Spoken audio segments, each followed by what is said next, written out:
देखो, दो प्रकार के लोग होते हैं, एक सच्चे होते हैं और एक ये तो जानते हैं कि सच क्या है लेकिन कभी बोलते नहीं है। वो बोलते हैं यार मेरे समय पे अगर कोई अच्छी कोचिंग होती मैं चले जाता तो मैं भी पढ़ाई कर लेता, आज मैं भी जॉब लग जाता। क्या उसके जमाने के लोग जॉब में नहीं लगे? लगे, है ना। हमारे समय पे ऐसी सुविधा होती तो हम ऐसा कर देते। या मेरी तो किस्मत खराब थी तो मेरी सरकारी नौकरी नहीं लगी, मुझे तो यार ये नहीं पता था, वो नहीं पता था। उस इंसान को पता है कि उसने कुछ नहीं करा, है ना। जिस समय जैसी परिस्थितियां थी, सामने वाला चाहे तो कर सकता था। तो एक तरीका होता है दुनिया भर से झूठ बोलते रहना, लेकिन वो इंसान अपने आप को जानता है कि गलती उसकी है।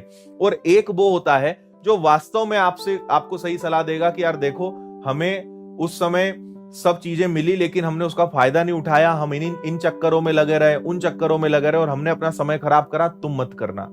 अगर ऐसे लोग आपके पास हैं तो इनकी आपको पूजा पाठ करनी चाहिए, क्योंकि ये जीवन की आपको सही सलाह दे रहे हैं।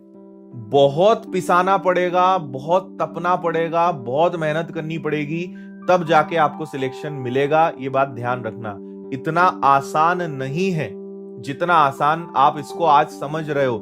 जितनी आसानी से आप 2 4 5 घंटे पढ़ के और अपना समय बिंदास बर्बाद कर रहे हो, बाद में पछताओगे, है ना। समय की एक बात होती है कि जब वो बीत जाता है ना, तब उसकी कद्र समझ में आती, तब पता चलता है।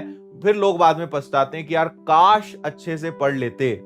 घर वाले जब सपोर्ट कर रहे होते हैं तो कुछ लोग, मैं आपको बता रहा हूं, 10 में से 1 या 2 लोग ऐसे होते हैं कि जब घर वाले उनका सपोर्ट करते हैं तो वो उसको वास्तव में कन्वर्ट करते हैं, उसका एक्चुअल में फायदा लेते हैं। 10 में से 8 लोग वो होते हैं कि घर वाले सपोर्ट कर रहे हैं ना, अरे बिंदास रहो, कोई टेंशन नहीं, घर वाले अपने साथ हैं। घर वाले ये सोच रहे हैं कि तुम मेहनत कर रहे हो, तुम पढ़ाई कर रहे हो, चलो 1 आध 2 साल का टाइम दे देते हैं, जॉब तो लगी जाएगी भाई, होना है तो 1 आध 2 साल में तो हो ही जाएगा। तुम तो मस्त मौला, कोई टेंशन नहीं, घर वालों की तरफ से छूट, पैसा आ रहा है, पैसा दे रहे हैं, खर्चा उठा रहे हैं, या जो भी चल रहा है, टेंशन नहीं।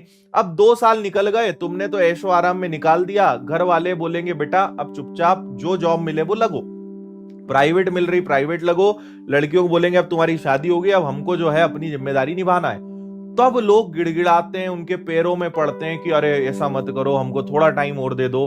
तो वो बोलेंगे कि इतने साल से तुम क्या कर रहे थे, 2 साल तुमको दे दिए, इतना समय दे दिया, तब तो इसका मतलब तुम मक्कारी कर रहे थे।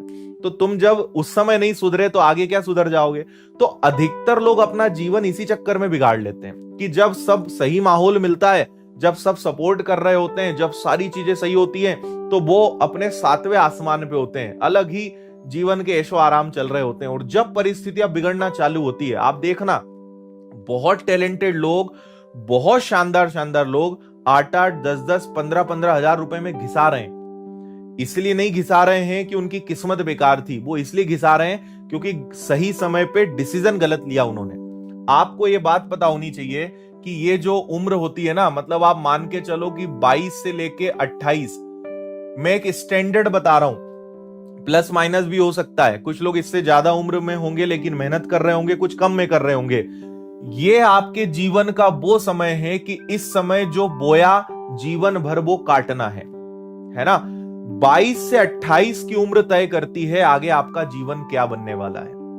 ये बात आप अच्छे से समझ लेना, फैक्ट बता रहा हूं। कुछ लोग थोड़े लेट जागे होंगे, कुछ की उम्र ज्यादा होगी, मैं ऐसा नहीं बोल रहा हूं कि यही थोड़ा बहुत प्लस माइनस चलता है, लेकिन ये जो समय है आपका, आप मान लो 20 से 30 साल की उम्र, ये जो समय है ये तय करेगा कि आपके जीवन में आगे सुख सुविधाएं हैं कि नहीं, आगे जीवन में तुम ऐशो आराम करने वाले हो कि नहीं, आगे जीवन में तुम कितनी मेहनत करोगे, कितनी गधा हिमाली करोगे। ये सब चीजें तुम्हारी इस बात पे तय करेगी।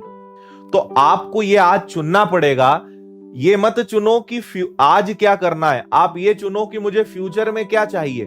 फ्यूचर में मेहनत करनी है, आज खूब ऐशो आराम करो, आज खूब जीवन के आनंद लो। वैसे ऐशो आराम करने लायक तुम्हारे पास कुछ नहीं है, ना तुम्हारे पास लाखों करोड़ों रुपए हैं। ऐशो आराम से मतलब क्या है कि बिंदास, घर वालों से जिद करके मोबाइल ले लिया, घर वालों से जिद करके गाड़ी ले ली, है ना, दोस्ती यारी बना ली, फोन पे लगे हुए हैं, घूम फिर रहे हैं, ये आपके जीवन के ऐशो आराम है। ऐशो आराम किसको बोलते हैं कि मस्त तुम फ्लाइट से जा रहे हो, विदेश घूम रहे हो, 1.5 2 लाख का मोबाइल है, बढ़िया सी एक मस्त 50 लाख की गाड़ी खड़ी है, एक अच्छा घर है, इसको ऐशो आराम बोलते हैं। लेकिन आपका ऐशो आराम अभी तो कितना नीचे है, क्योंकि कुछ है ही नहीं तुम्हारे पास। जीवन के कुछ छोटे मोटे टुच्चे काम है, उन्हीं में लगे पड़े अपन। है ना।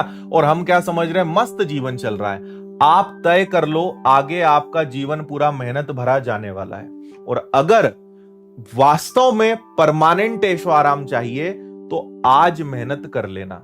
ये आने वाले 1 या 2 साल हैं आपके पास, ठीक है, जिसमें आपने जो कर लिया सो कर लिया। और 2-4 साल आप ले लो, जो कर लिया सो कर लिया, जो बो दिया सो बो दिया। फिर तुम्हें बस काटना ही है। अच्छा बोगे अच्छा मिलेगा। बीज इतना सा होता है, फसल कितनी देता है? एक बीज में 1 बोरा भर के फसल देने की ताकत होती है। तो अगर तुमने सही बीज लगाया है, 1 रुपया लगाया है, वो कल को तुमको 1 लाख बन के मिलेगा। और कुछ बोया ही नहीं है, मक्कारी करिए, लापरवाही करिए, तो फिर फसल भी तुम्हें कैसी मिलेगी समझ लेना।